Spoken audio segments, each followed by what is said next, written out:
Pensemos un momento en la palabra cuarentena. Es una de esas palabras que, bueno, hasta hace nada nos sonaba a cosa de libros de historia, ¿verdad? Algo lejano, de otra época. Y de repente, ¡zas!, se metió en nuestras vidas y se convirtió en la realidad de todo el planeta. Y aquí viene lo curioso. A nosotros nos hablaban de 10, 14 días de aislamiento, pero la palabra es cuarentena, o sea, de 40. Entonces, a ver, ¿por qué 40? ¿De dónde sale exactamente ese número? Y no, qué sé yo, 30 o 50. La respuesta, ya les adelanto, no la vamos a encontrar en un laboratorio de hoy en día. Para encontrar la respuesta tenemos que hacer un pequeño viaje. Un viaje en el tiempo, de hecho. Nos vamos a ir a un lugar y a una época muy concretos. A los puertos de la Venecia medieval. Una ciudad llena de vida, sí, pero también de mucho peligro, porque estaban, literalmente, en medio de una especie de apocalipsis.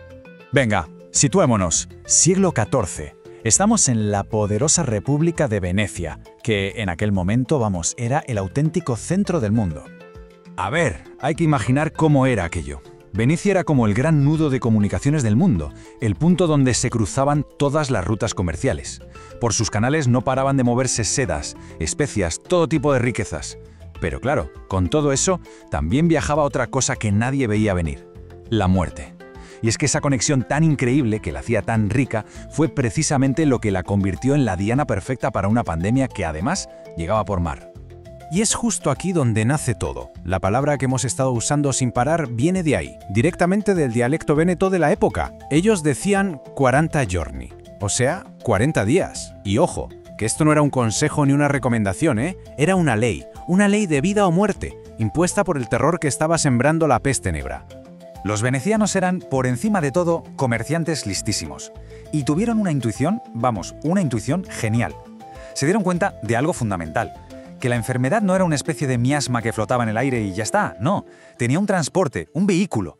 Y eran sus propios barcos. La plaga viajaba con los marineros, claro, se pegaba a las mercancías. Y sobre todo, se escondía en el pasajero más letal de todos: las ratas de las bodegas. Así que, con esa amenaza llegando a sus puertas, ¿qué hicieron? Pues desde luego no se quedaron de brazos cruzados. Al contrario, se inventaron algo que para la época fue totalmente revolucionario. Una de las primeras grandes medidas de salud pública de la historia. Bueno, para ser justos, hay que decir que la idea no fue 100% suya. Hubo un primer intento en una ciudad cercana, Ragusa, que es la Dubrovnik que conocemos hoy. Allí probaron con 30 días, lo que llamaron un Trentino, pero fueron los venecianos quienes de verdad lo perfeccionaron. Lo cogieron, lo ampliaron a 40 días y lo convirtieron en un sistema, en toda una institución. Y el sistema que montaron tenía una lógica aplastante. Era simple y, la verdad, bastante brutal. Llegaba un barco sospechoso, ¿no? Pues se le prohibía entrar en la ciudad. Se le obligaba a anclar lejos, en una isla aislada. Y allí toda la tripulación, los pasajeros, la carga, todo el mundo a esperar. ¿Cuánto? 40 días. Si después de ese tiempo seguían todos sanos, perfecto, adelante. Pero si la plaga estaba a bordo, la idea era que se manifestara y se consumiera allí, lejos, muy lejos de los canales de Venecia. Vale, pero esto nos lleva otra vez a la pregunta del millón. ¿Por qué 40? ¿Por qué no se quedaron con los 30 de Ragusa? ¿O por qué no 50 para estar más seguros? ¿Qué tenía de mágico o de especial el número 40? La clave está en que ese número no se eligió al azar, no fue como tirar un dado, ni tampoco fue un cálculo puramente científico. La respuesta es una mezcla fascinante de dos conceptos, de dos ideas potentísimas en aquella época. Vamos a verlas. Por un lado tenemos algo parecido a la ciencia de la época, o sea, la pura observación. Los médicos, que no tenían ni idea de virus ni de bacterias, lógicamente, se dieron cuenta de que el ciclo de la enfermedad, desde que alguien se contagiaba hasta que, o se curaba o moría, era de más o menos un mes.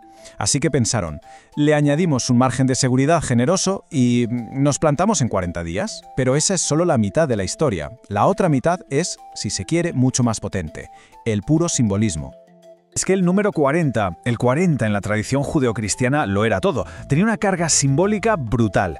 Pensemos, los 40 días del diluvio, los 40 años en el desierto, los 40 días de Moisés en el Sinaí, los de Jesús en el desierto, la Cuaresma. Siempre era un tiempo de prueba, de purificación.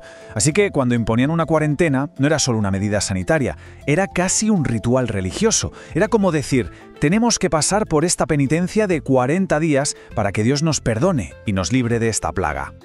Y todo esto, que parece una historia de hace siglos, de repente nos trae de vuelta a nuestro presente, porque esa lógica, la lógica de los venecianos del siglo XIV, resulta que sigue completamente viva hoy en día.